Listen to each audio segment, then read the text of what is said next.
করে দৌড়তে গিয়ে তখন এই কাপড়ের টুকরোটা ওইখানে আটকে যায়। মৃত ব্যক্তি ছাড়া এখানে আরো 4 জন ছিল, আর একজন লোক বাইরে, সব মিলিয়ে 5 জন। তাহলে এই ক্রাইমের অন্তত 5 জন সাক্ষী আছে। যদি ওই 5 জনের মধ্যে একজনকেও ধরতে পারা যায়, তাহলে জানা যাবে কাল রাতে এখানে কি হয়েছিল। 3 জন লোক আছে যারা এই খুনটা সম্বন্ধে জানে, এবং তারা যে খুন হয়েছে তার ছবি দেখে চিনতে পেরেছেন। কখন আসছে ওরা? একটা সময়। 5 জনের মধ্যে 3 জন প্রথমবারই পাওয়া গেল, নট ব্যাড। আর স্যার, ওনারা নিউজ দেখে নিজেরাই আমাদের সঙ্গে দেখা করতে এসেছিলেন। অসাধারণ ব্যাপার। সমাজে যদি বাজে লোক থাকে, ভালো লোকও অনেক আছে স্যার। কিন্তু ওরা কাল রাতে রিপোর্ট লেখালো না কেন? স্যার, স্যার এরা ওই 3 জন, প্রীতম, রণবীর, বিক্রম। প্রীতম, রণবীর আর বিক্রম। তোমরা সবাই জানো ওই খুনটার ব্যাপারে? Yes sir. 3 জনের আলাদা করে স্টেটমেন্ট নাও। স্যার, যখন সিডের খুন হয়েছিল তখন আমি ওখানেই ছিলাম। সিড, ওর নাম সিড ছিল? হ্যাঁ স্যার। স্যার, আমি ওদের চিনতামও না। কালকে প্রথমবার ওদের সাথে দেখা হয়েছে, আর কালকেই খুন হয়ে গেল। এক মিনিট। সব কিছু ঠিক মতন বলবে। স্যার, আসলে ওই যে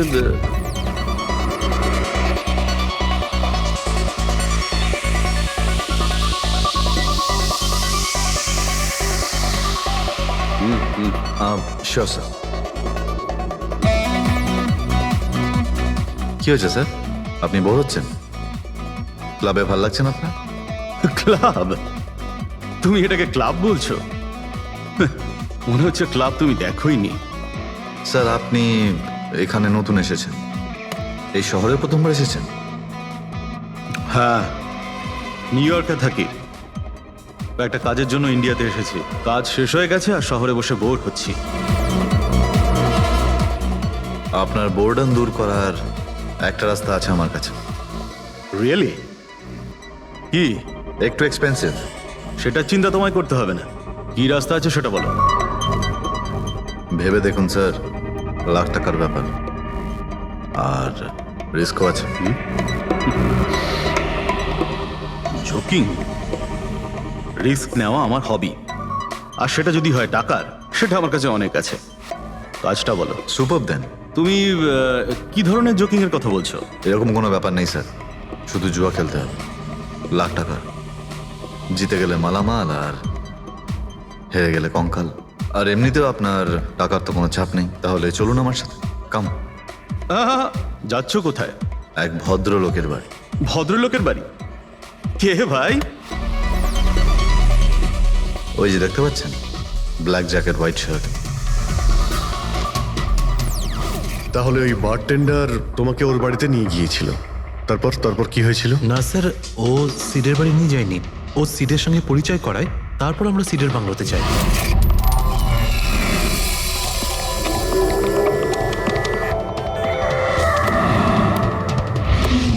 আর যখন আমরা ওখানে পৌঁছলাম তখন আগে থেকেই 2 জন ওখানে ছিল।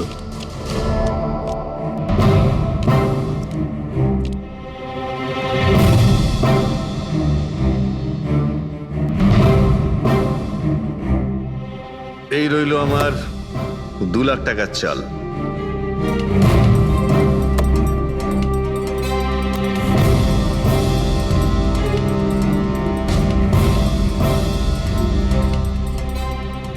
শো। দেখা। দারুণ ব্যাপার ভাই। কি খেয়ে বসেছিস? জিতেই চলেছিস। আমাদেরও বলে দে, আমরা একটু টাকা কামাই। ভাই, যদি খেলেই যেতে পারা যেত তাহলে তো কোনো কথাই ছিল না। এগুলো সব কপালের ব্যাপার, আর আজ আমার কপাল ভীষণ ভালো। সেটাই মনে হচ্ছে। তাহলে একটা ডিল হয়ে যাক। যাক। এটা কি করে হতে পারে? বললাম না আমার কপাল খুব ভালো। তোর লাক আজকে ভালো না অন্য কিছু? মানে এটাই যে তুই তাসের মধ্যে সেটিং করে রেখেছিস। এ নিশ্চয়ই তাসের মধ্যে কিছু গোলমাল করে রেখেছে। ভাই, এর বাড়ি হয়তো কোনো ক্যামেরাও লাগিয়ে রেখেছে, নাকি তাসে গন্ডগোল করে রেখেছে। ভেবে দেখার ব্যাপার। তোর মনে হচ্ছে আমি চিটিং করছি? অফকোর্স। নাহলে আমাদের মধ্যে কারোর হাতে ভালো তাস এলো না কেন? ওর এলো না, আমার এলো না কেন? তুই চিটিং করছিস? চিটার? এই তুই আমাকে চিটার বলছিস? হ্যাঁ, তোকে চিটার বলছি। ও, হার মেনে নিতে পারছিস না তুই, তাই তো? খোকা, এটা বড়দের গেম, বাচ্চাদের নয়। যদি এখানে জিততে হয় না, তবে কার্ডে জিততে হয়। তাহলে বেরিয়ে যায় এখান থেকে। মুখ সামলে কথা আরে, বল। কি করছিস? তুই মুখ সামলে কথা বল, এটা আমার বাড়ি, বুঝলি? বেরিয়ে যায় এখান থেকে। কি করছিস কি ভাই? আরে ওকে তাড়া কেউ এখান থেকে। তার মানে হরিশ ওখান থেকে চুপ করে বেরিয়ে গেল। হ্যাঁ স্যার, প্রথমে আমারও মনে হচ্ছিল যে ও চলে গেছে, কিন্তু ও কিচেনে গেছিল। কিচেনে? হ্যাঁ স্যার, কিচেনে। যখন ও কিচেন থেকে বেরোলো তখন ওর হাতে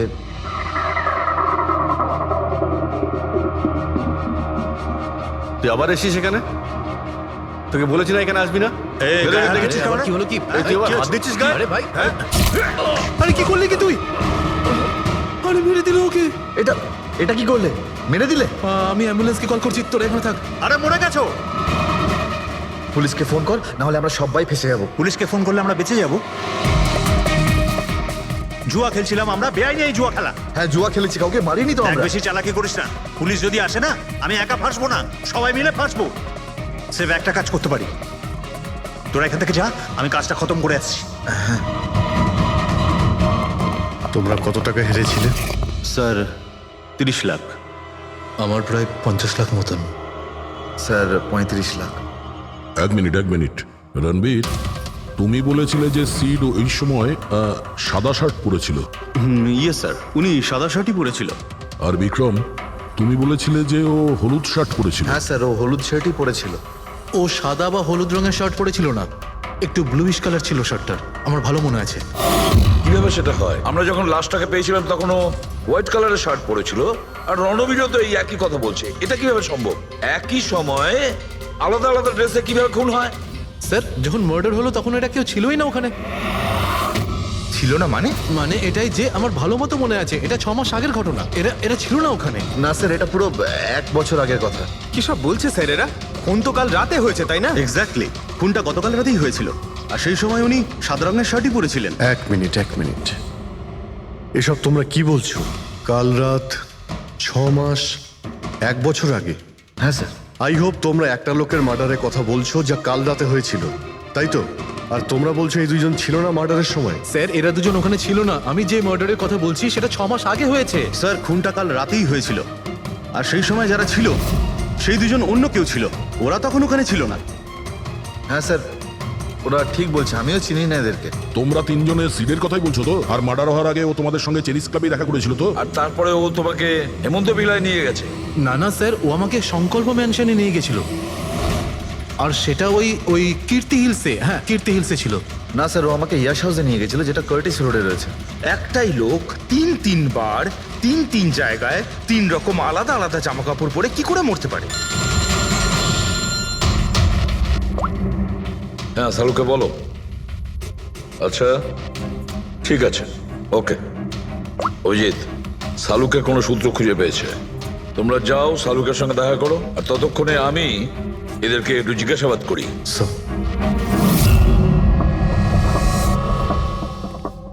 হ্যাঁ, এসো এসো ভাই এসো, দেখো আমি কি পেয়েছি। আরেকটা কথা বলতে হবে, এই কেসটা বড় অদ্ভুত। হ্যাঁ ডক্টর সালুকে, কেসটা তো খুবই অদ্ভুত, আর যেগুলো আমরা জানতে পেরেছি ওগুলো। আরে না ভাই, ওইটাও তো অদ্ভুত নয়, আমি যেটা তোমাদের বলতে যাচ্ছি সেটা অদ্ভুত। হ্যাঁ, কি হলো? তুমি এদিক ওদিক কি দেখছো? কিছু না। ঠিক তো? না, আমি আপনার কথাই শুনছি। কি বলছেন স্যার? ও আচ্ছা, হ্যাঁ, তো আমি কি বলছি? ও হ্যাঁ, অদ্ভুত।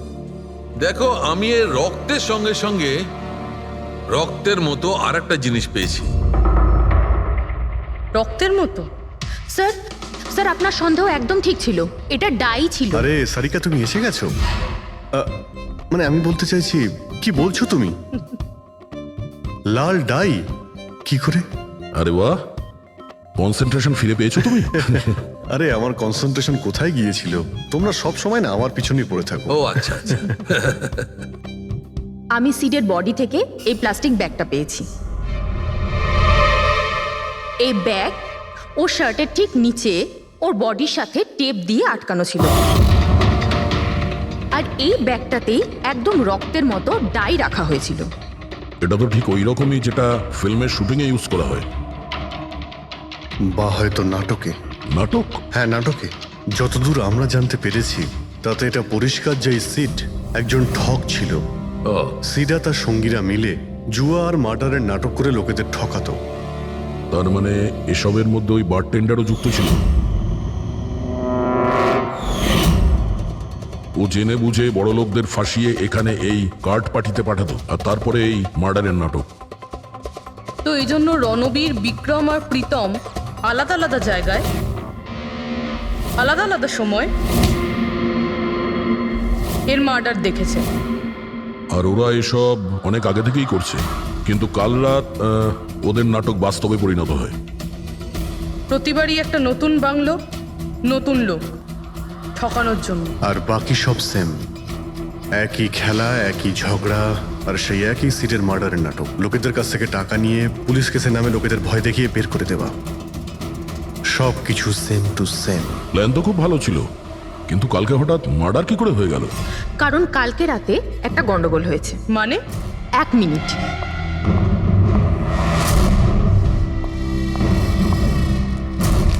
স্যার, আর এই হচ্ছে ছুরি। এই ছুরিটাও সেই রকমই নকল যেমন এই রক্তটা। যদি এটাকে কারোর শরীরে মারা যায় তখন এটা শরীরের ভেতরে যায় না, এটা ছুরির ভেতরেই চলে যায়। এই দেখো। কিন্তু ডক্টর, এটা যদি নকল চাকু হয় তাহলে এই নকল চাকু দিয়ে সিড মারা গেল কি করে? কালকে রাতে একটা ভুল হয়েছিল। এখানে একটা পেঁচ আছে, এই দেখো। যদি এই পেঁচটাকে ঘুরিয়ে দেওয়া যায় তখন এই ফলাটা আটকে যায়, ভেতরে ঢুকতে পারে না। তারপর এই ছুরিটা দিয়ে কেউ যদি আঘাত করে শরীরের ভেতরে ঢুকে যায়। কেউ ইচ্ছে করে এই ছুরিটাকে এরকম বানিয়েছে যাতে সিড মরে যায়। এরকম তো সেই লোকটাই করতে পারে যে এই খেলার ব্যাপারে সব কিছু জানতো। এটা বোধহয় সে যে লিভিং রুমের ব্যালকনিতে ছিল, যার কাপড়ের টুকরো আমরা পেয়েছিলাম। আর দ্বিতীয়ত, আমাদের খুনির কাছে সে পৌঁছবে যে বাকি লোকেদের কার্ড পার্টি পর্যন্ত পৌঁছেছে। ওই bartender Dinesh. Excuse me? I am sorry sir, এখনো ক্লাব ওপেন হতে বেশ কিছুটা সময় বাকি আছে। Sorry sir. আমরা একটা কেসের ব্যাপারে এখানে এসেছি। আমরা সিআইডি থেকে। সিআইডি? হ্যাঁ বলুন স্যার, আমি কি করতে পারি আপনার জন্য? স্টাফেদের সঙ্গে কিছু কথা আছে। স্টাফেরা এখানে আছে? এখন সবাই তো এখানে নেই। কিছু লোক আছে যারা লকার রুমে ইউনিফর্ম চেঞ্জ করছে। আপনাদের একজন বারটেন্ডার দিনেশ, সে কোথায়? ম্যাম, কাল থেকে ও কাজে আসেনি। জানি না, না বলে কোথায় গেছে। আচ্ছা স্যার, ব্যাপারটা কি? ও কিছু ঘটিয়েছে নাকি? করেছে কি করেনি সেটা পরে আপনি জানতে পারবেন। আপাতত আপনি ওর অ্যাড্রেস দিন আমাদের। স্যার, ও এখানে যে অ্যাড্রেস দিয়েছিল সেটা ভুল অ্যাড্রেস। অ্যাকচুয়ালি ও যখন উধাও হয়ে গিয়েছিল এখানে অ্যাড্রেস বুক থেকে ওর সব ডিটেলস বার করেছিলাম আমি, কিন্তু তারপর দেখলাম যে অ্যাড্রেসটা ভুল। আপনি চাইলে আমি আপনাকে অ্যাড্রেসটা দিতে পারি, কিন্তু আমার মনে হয় না আপনি ওকে ওখানে খুঁজে পাবেন। আপনি যখন কাউকে কাজে রাখেন তখন তাদের ডিটেলস নিয়ে রাখেন না? আপনি কি জানেন আপনার এই বারকে সামনে রেখে ও লোককে ঠকাতো? হোয়াট? আর আমরা এখন ওকে একটা খুনের ব্যাপারে খুঁজছি। Murder? I am sorry ma'am, আমি সত্যি জানতাম না। সেই জন্যই আগে থেকে ভালো করে খোঁজ নিতে হয়। রুলসগুলো আপনার ভালো করে ফলো করা উচিত ছিল। আগে থেকে এগুলো করলে আজকে এরকম প্রবলেম হতো না। I am sorry sir. আচ্ছা, এই দিনের সম্পর্কে আর কি বলতে পারো? কিছু জানো ওর সম্পর্কে? না স্যার, তেমন বিশেষ কিছু নয়। কারণ ও খুব কম কথা বলতো, বেশিরভাগ চুপ করেই থাকতো। সেই জন্য ওর বন্ধু কম ছিল, শুধু এক মেয়ে ছাড়া, মানসী। ও এখানে ওয়েট্রেসের কাজ করে। ওদের মধ্যে ভালো ভাব ছিল, যদিও ওরা দুজনে কোনোদিন এটা প্রকাশ করেনি, কিন্তু আমার মনে হয় যে ওদের মধ্যে প্রেমের সম্পর্ক ছিল। তো আপনি মানসীকে জিজ্ঞেস করেননি কি ছিল ওদের মধ্যে? জিজ্ঞেস করেছিলাম ওকে, কিন্তু ও নিজেও জানে না। কোনো ব্যাপার না, মানুষকে একবার ডাকুন তো। ঠিক আছে স্যার। স্যার, মানসী। মানসী, দিনেশ তোমার বন্ধু ছিল? ছিল মানে? ও ঠিক আছে তো? দেখো, একটা খুন হয়েছে, আমরা সন্দেহ করছি দিনেশ ওটাতে ইনভলভ আছে। আমরা ওকে খুঁজছি। তুমি জানো কোথায় আছে ও? আমি নিজেই অনেক টেনশনে আছি। ওর ফোনও লাগছে না। আর ও এখানে যে অ্যাড্রেসটা দিয়েছিল সেটাও নকল। আর আপনারা বলছেন যে ও কোনো মার্ডারের সাথে যুক্ত। আচ্ছা, আপনি তো ওকে খুব ভালো করেই জানতেন না? হ্যাঁ স্যার, আমরা একে অপরকে ভালোবাসতাম আর আমরা বিয়েও করতে চলেছিলাম। সেই জন্য ও কিছু টাকা জোগাড় করতে চাইছিল। আচ্ছা, ও এই টাকাটা ক্লাবের চাকরি থেকে জমাচ্ছিল নাকি অন্য কোনো সাইড বিজনেস ছিল ওর? চাকরি ছাড়া ও শেয়ার বিজনেসে ওর টাকা লাগিয়েছিল। আর আমাকে বলতো যে ও অনেক টাকা রোজগার করছে, আমাকে দামি দামি গিফট দিত আর দামি দামি রেস্টুরেন্টও নিয়ে যেত। তো ও তোমায় ওর ঠকানোর বিজনেসের ব্যাপারে কিছুই বলেনি? ওর কোনো ছবি আছে তোমার কাছে? হ্যাঁ আছে।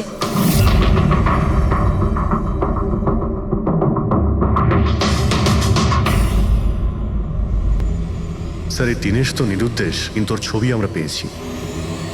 এটাকে আমরা সার্কুলেট করে দিচ্ছি। হ্যাঁ, করাও অভিজিৎ, করাও।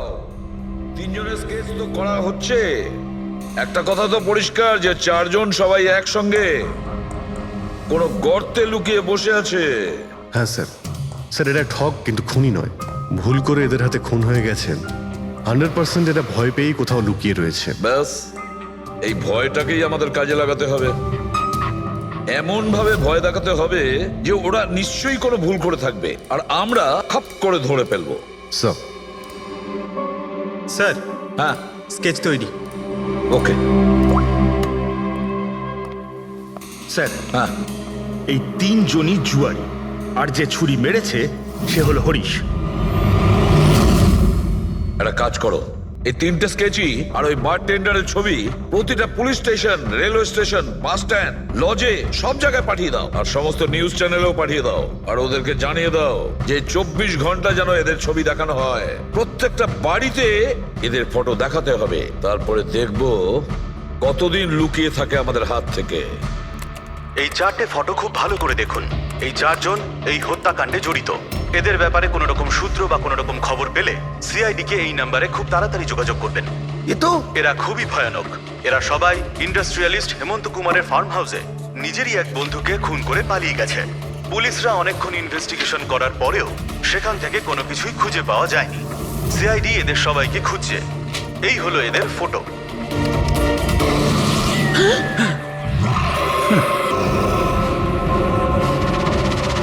ভাই শোন না, ম্যাচটা চালু কর না, ম্যাচ হচ্ছে। এরা সবাই ইন্ডাস্ট্রিয়ালিস্ট হেমন্ত কুমারের ফার্ম হাউসে নিজেরই এক বন্ধুকে খুন করে পালিয়ে গেছে। সিআইডি এদের সবাইকে খুঁজছে। এই হলো এদের ফটো। দেখলি তুই, এরা তো সবকিছু জেনে ফেলেছে। ভাই ছবি টবি সব দেখাচ্ছে, সমস্ত ডিটেলস দেখাচ্ছে। বাজেভাবে ফেসে যাবো ভাই এসবে। হাসবো তো বটেই। আমি তোদের আগেই বলেছিলাম যে চল পালিয়ে যাই, কিন্তু তোরা তো শুনলেই না। এবার পুলিশ আসবে, সব জায়গায় খোঁজ করবে, আর তখন আরে এখনো অনেক সময় আছে। চল পালাই, এই ব্যাগ তোলা, সবাই মিলে পালাই, চল।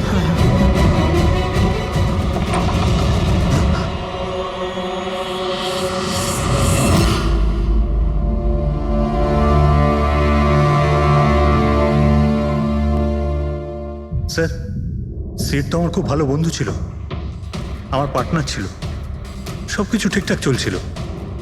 এতদিন ধরে কোনো গোলমাল হয়নি। ওই রাতে কি যে হলো, আমি তো অন্যান্য বারের মতোই নকল ছুরিই মেরেছিলাম, কিন্তু মানে জানি না কিভাবে মরলো, আমি জানি না। এও জানে না। ওসব নাটক বন্ধ করো আর সত্যি করে বলো। স্যার, আমরা ধনী আর এনআরআই লোকদের বোকা বানিয়ে ঠকাতাম। আর দিনেশ ওই জেডিস ক্লাব থেকে এই ধরনের বোকাদের সিডের কাছে আনতো। তারপর আমরা সেই বড় লোক এনআরআই লোকগুলোকে কোনো খালি নির্জন বাংলোয় নিয়ে যেতাম, যেটা আমরা প্রথম থেকেই সিডের বাংলোর মতো সাজিয়ে রাখতাম। হ্যাঁ স্যার, আমার একটা বিজনেসও আছে স্যার, রিয়েল এস্টেটের বিজনেস। তাই স্যার এই কাজের জন্য এরকমই খালি শুনশান বাংলোর খোঁজ করতাম আমি স্যার, আর তারপর অ্যাভেলেবেল করাতাম এই কাজের জন্য স্যার। স্যার প্রথমে আমরা মুরগিকে জিততে দিই, আর তারপর যখন সে ভরসা পেয়ে যায় তখন সিট জেতা শুরু করে দেয়। এই সব কিছুর প্ল্যান থাকতো স্যার, সিট জিততেই থাকতো, আর ওরা আমার মধ্যে ঝগড়া শুরু হতো, আর আমি রেগে গিয়ে ওকে খুন করে দিতাম, মানে মিথ্যে করেই। এসব দেখে ধনী এনআরআই লোক ঘাবড়ে যেত আর ওদের টাকা পয়সা ফেলে পালিয়ে যেত। উঠে পর, নাটক শেষ, চলে গেছে ও।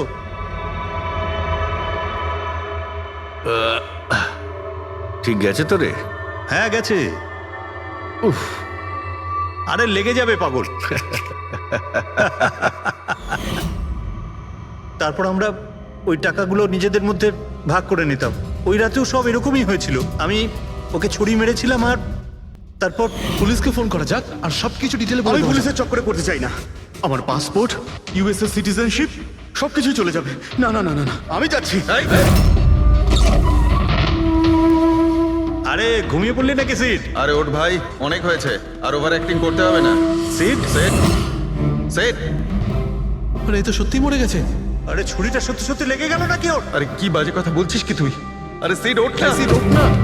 আরে ছুরিটা কি করে? তুই ছুরিটা ইউজ করার আগে চেক করিসনি নাকি? আরে প্রথমবার করছি নাকি? শুটিংয়ের ছুরি এটা, একটাই তো ছুরি আছে না। কিন্তু এই খুন কি করে হতে পারে? আমাদের পুলিশকে জানাতে হবে। পুলিশকে যদি জানাই তো আমরা সবাই ফেসে যাব। তাহলে কি করব?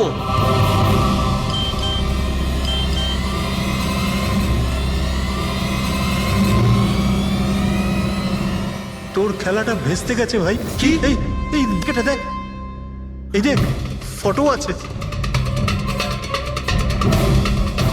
আরে আমি এই ফটোগুলো এখনই পাঠাচ্ছি পুলিশের কাছে অ্যাড্রেস সহ। ওরা এক্ষুনি ওখানে এসে পড়বে। তোর খুব শখ হয়েছিল না খেলার? এবার দেখি পুলিশের সাথে কেমন লুকোচুরি খেলিস। তুমি বলছো যে তোমরা ওখানে টাকা ফেলে পালিয়ে গিয়েছিলে? হ্যাঁ স্যার, পুরো 90 লাখ টাকা ছিল স্যার। আমরা সব ফেলে পালিয়েছিলাম। কিন্তু আমরা তো ওখানে কোনো টাকা পাইনি। আমি কিছু জানি না ম্যাম। ওই টাকাটা কোথায় গেছে, ওই নকল ছুরিটাই বা আসল কি করে হয়ে গেল, সিডের খুন কি করে হয়ে গেল, আমি কিচ্ছু জানি না ম্যাম। কেউ তোমাদের জালে তোমাদেরই ফাঁসিয়ে দিয়েছে, বুঝেছো? দেখো, এমন কেউ আছে যে তোমাদের এই খেলার ব্যাপারে সব কিছুই জানতো। ওই ছুরিটা নিয়ে কোনো গন্ডগোল করেছিল আর তাতেই সিট মারা যায়। আর ওই দিনেশ, ও কোথায়? সিড মারা যাওয়ার পর আমি দিনেশকে ফোন করেছিলাম। আমার কথা শুনে ও খুব ঘাবড়ে গেছিল। বললো কি যে ওই শহর ছেড়ে চলে যাবে। দিনেশ তো তখন থেকেই উধাও। তাহলে কি পুরো প্ল্যানটা আবার দিনেশ করেনি তো? ওখানে রণবীরকে পাঠায় আর হরিশের ছুরিটাই চেঞ্জ করে দেয়, আর তারপরে দিনেশ ব্যালকনিতে লুকিয়ে পড়ে। আর ওখান থেকে দিনেশ ফটো তুলেছে স্যার, আর হরিশকে পাঠিয়েছে। আর তারপর বলেছে যে পুলিশ আসছে, তাই এরা সব ভয় পালিয়ে গেছে। 90 লক্ষ টাকা ছেড়ে পালিয়ে গেছে। তার মানে দিনেশ আমাদের সাথে বেইমানি করেছে। বাহ, সবাইকে ঠকায় যে লোক, যখন তাদের সাথে এরকম হলো খারাপ লাগছে।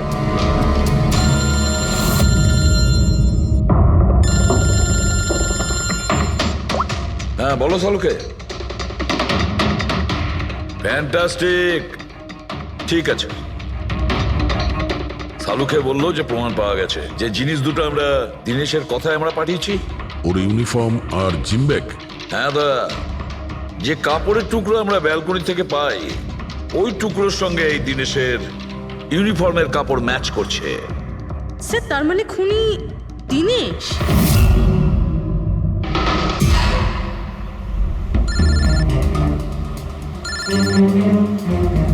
ACP sir, hello. কি জিটি রোড? ঠিক আছে স্যার, ওকে ওকে। জিটি রোডে যেতে হবে। দিনেশকে জিটি রোডের বাজারে দেখা গেছে।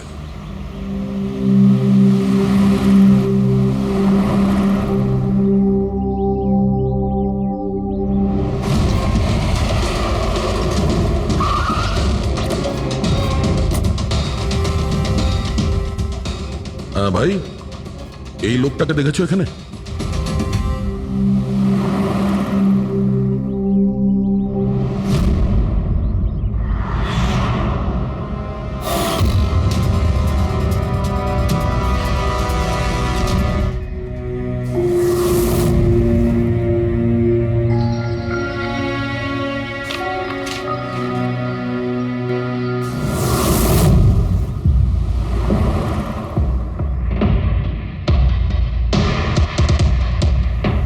আচ্ছা এই যে দাদা, একে দেখেছেন? হ্যাঁ দেখেছি তো।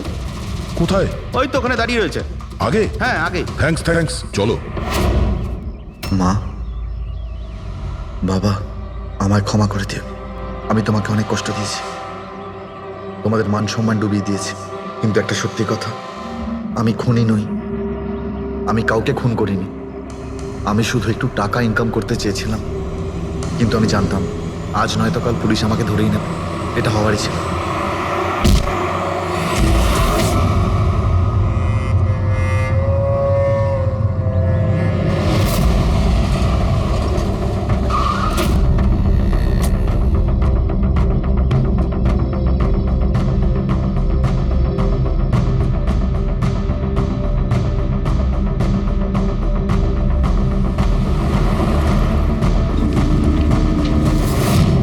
ক্ষমা করে দাও, এই বদনাম নিয়ে বেঁচে থাকার থেকে মরে যাওয়া ভালো। স্যার আমরা সিসিটিভি ফুটেজ চেক করে দেখেছি, ওকে দেখে ওখানে ডিপ্রেসড মনে হচ্ছিল। স্যার মনে তো হচ্ছে না কেউ ওকে ফোর্স করেছিল, ও নিজের ইচ্ছেতেই মারা গিয়েছে। সুইসাইড নোট করে তো মনে হচ্ছে স্যার ও এই কাজের ব্যাপারে খুব লজ্জিত ছিল।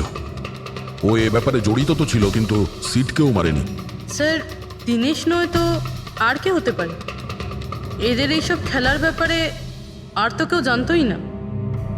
এরকম ব্যাপার নয় তো যে এরা যাদেরকে ঠকিয়েছিল ওদের মধ্যে কেউ এদের থেকে প্রতিশোধ নিচ্ছে? হতে পারে। একটা কাজ করি, আমরা বোর্ডের ওপর পুরো সাসপেক্টদের নাম লিখি, ওদের ফটোগুলো ওই সাসপেক্ট মানে ওই এনআরআই যাকে হরিশ আর তার দুই বন্ধু মিলে ঠকিয়েছে,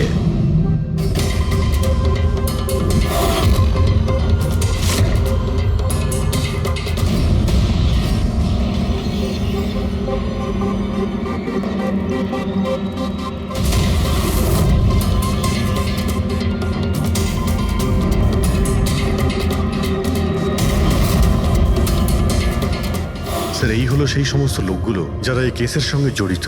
অভিজিৎ খোঁজ নিতে হবে খুনের সময় এরা কোথায় ছিল। পুরো ইনফরমেশনটা আমরা এয়ারপোর্ট ইমিগ্রেশন থেকে পেয়ে যাব। স্যার এই ফটোগ্রাফে যে 8জন লোক আছে সেই সময় তারা ইন্ডিয়াতে ছিলই না। ইনফ্যাক্ট বেশিরভাগ লোকই এই ঘটনার পরে ইন্ডিয়াতে ফেরেইনি। শুধু এই 4 জন ছাড়া এই 3 জন সাক্ষী, বিক্রম, রণবীর, প্রীতম আর মিস্টার রানা।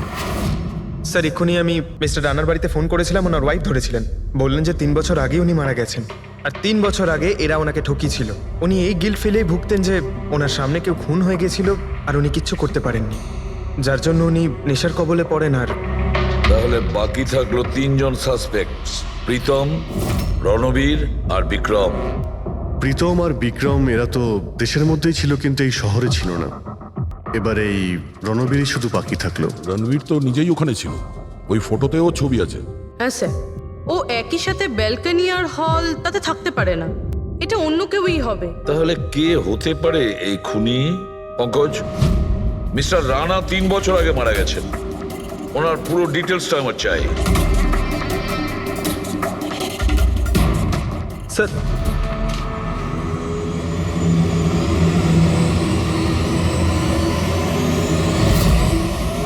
এটা কোনো একজন লোকের কাজ নয়, অন্য কেউ আছে যে ওর সঙ্গে কাজটা করেছে।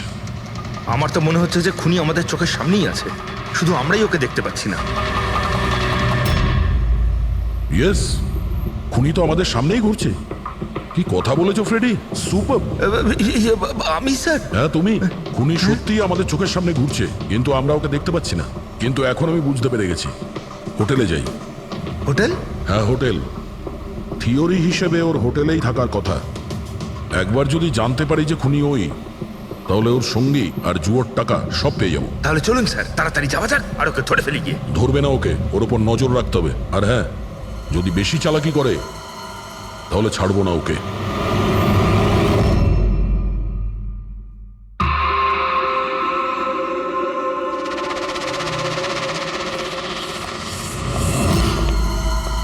Excuse me. হ্যাঁ স্যার। আমি আপনার ফোন থেকে একটা ফোন করতে চাই। করুন স্যার। ওয়েল, আমার একটু প্রাইভেট কথা ছিল আর কি। এছাড়া কি আপনার কাছে অন্য কোনো ফোন আছে? স্যার ওইটাই চলে যান, ওটা থেকে কথা বলে নিন। Thank you. Thank you.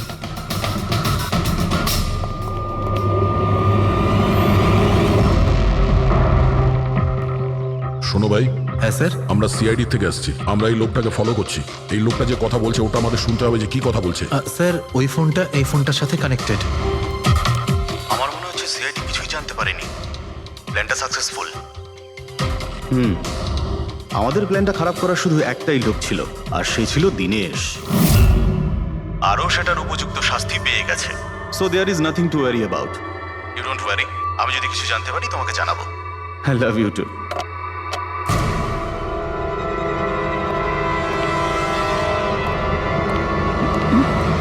এই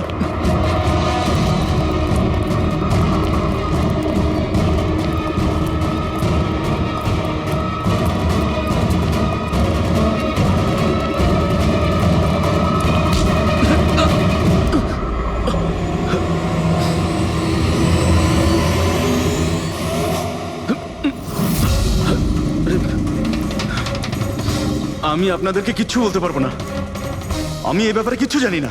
তুই কিছু বলিস আর না বলিস, তুই ফোনে যা কথা বলছিলি না ওটা আমরা সবাই শুনে নিয়েছি, বুঝলি? শুধু এটা বল, টাকা কোথায়? হ্যাঁ, দেখো, মুখ বন্ধ করে কেন নিজের জীবনের সর্বনাশ ডেকে আনছো? তোমার মঙ্গল এতেই, চুপচাপ যা জানো সব বলে দাও। টাকাটা ওর কাছে রয়েছে।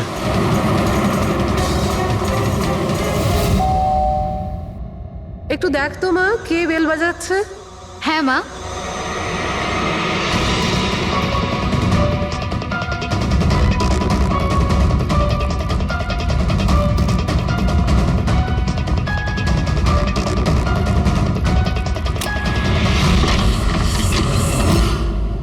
হাই, চিনতে পেরেছো? স্যার, মানসী। অ্যাকচুয়ালি আমরা আপনার বাড়ির তল্লাশি নিতে চাই। Search warrant. কি ব্যাপার, আপনারা কারা? সিআইডি। আমাদের কাছে আপনার বাড়ির তল্লাশির অর্ডার আছে। কিন্তু আমরা কি করেছি? আপনারা এখানে কেন এসেছেন? খুব তাড়াতাড়ি জানতে পারবে। চেক করো।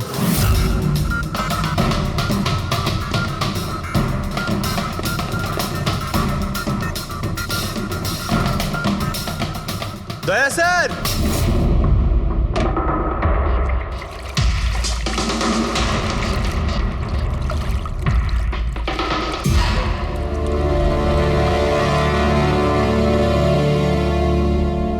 চলো। এই নোটগুলোতে রক্ত লেগে রয়েছে। ডিএনএ টেস্ট করলেই জানতে পেরে যাব যে এই রক্তটা সিডের, তাই না? এবার বলো, কিছু জিজ্ঞেস করবে? এখন এ জিজ্ঞাসা করবে না, আমরা জিজ্ঞাসা করব বিউরোতে। কিন্তু আপনারা আমাকে কেন সন্দেহ করলেন? শেষবার আমাদের মনে হয়েছিল যে দিনেশ খুনি, কিন্তু ও সুইসাইড করে প্রমাণ করে দিয়েছে যে ও খুনি নয়। মানুষ এটা কি চেনো? এটা তোমার ইউনিফর্মের কাপড়ের টুকরো। এটার কারণে আমরা তোমাকে সন্দেহ করছি, বুঝেছো? আর তারপর আমরা এইটা খোঁজ লাগালাম যে তুমি এরকম কাজ করলে কেন। আপনি জানতেন যে আমি এসব কেন করেছি? মিস্টার রানা, আপনার বাবা ছিল, রাইট? হ্যাঁ, উনি আমার বাবা ছিলেন, আর ওনার প্রাণ সিট আর ওনার সঙ্গীতের জন্য গেছে। উনি ওই ঘটনাটা কিছুতেই ভুলতে পারেননি, আর উনি একজন ডায়াবেটিসের রোগী ছিলেন। তারপরে উনি প্রচুর ড্রিঙ্ক করতে শুরু করে দিয়েছিলেন। উনি কি জানতেন এগুলো যা হচ্ছে সেগুলো সবই নাটক? না, উনি কিছুই জানতেন না। যদি এটা জানতেন তাহলে নিজের প্রাণ নিতেন না। উনি তো এই সব কিছুকে সত্যি মনে করতেন। ইউএসএ তে ছিলাম আমি, যখন মা আমাকে কল করলো। বাবার অবস্থা খুব খারাপ ছিল। যখন আমি ইন্ডিয়া আসলাম তখন উনি আমাকে বললেন যে আমাকে ওনার কোনো অসম্পূর্ণ কাজ পূর্ণ করতে হবে আর ওনার অপরাধীদের শাস্তি দিতে হবে। তারপরে আমিও বাবাকে প্রমিস করেছিলাম যে আমি ওনার অসম্পূর্ণ কাজ শেষ করব। তারপরে উনি আমাদের সবাইকে ছেড়ে চলে গেলেন। তারপরে তুমি কি করলে? তারপরে আমি খোঁজ করা শুরু করি, কিন্তু ওই সময় এরকম কোনো কেস রেজিস্টারই হয়নি। কিন্তু পরে আমার মনে পড়েছিল, বাবা বলেছিল যে এই জেডিস ক্লাবে দিনেশ ওনাকে সিডের সাথে দেখা করিয়েছিল। তো এইভাবে তোমার সঙ্গে দিনেশের দেখা হয়? হ্যাঁ, তারপরে আমি ওখানে ওয়েটারে চাকরি করা শুরু করি। দিনেশকে নিজের বন্ধু বানাই আর ধীরে ধীরে ওর কাছে আসতে থাকি। তারপরে পুরো বিষয়টাই আমি বুঝতে পেরেছিলাম যে কিভাবে ওরা আমার বাবাকে বোকা বানিয়ে আমার বাবার থেকে টাকা নিয়েছিল। কিন্তু আইনের কাছে সাহায্য চাওয়ার বদলে তুমি আইন নিজেই হাতে নিয়ে নিলে। বেইমানির বদলে বেইমানি। দিনেশের সঙ্গে তুমি ভালোবাসার নাটক করেছিলে। হ্যাঁ, আমি নাটক করেছি। ওদেরকে উপযুক্ত শাস্তি দেওয়ার জন্য আমি এটা করেছিলাম। আর এতে তোমার সাহায্য করেছে তোমার প্রেমিক, তোমার আসল বয়ফ্রেন্ড।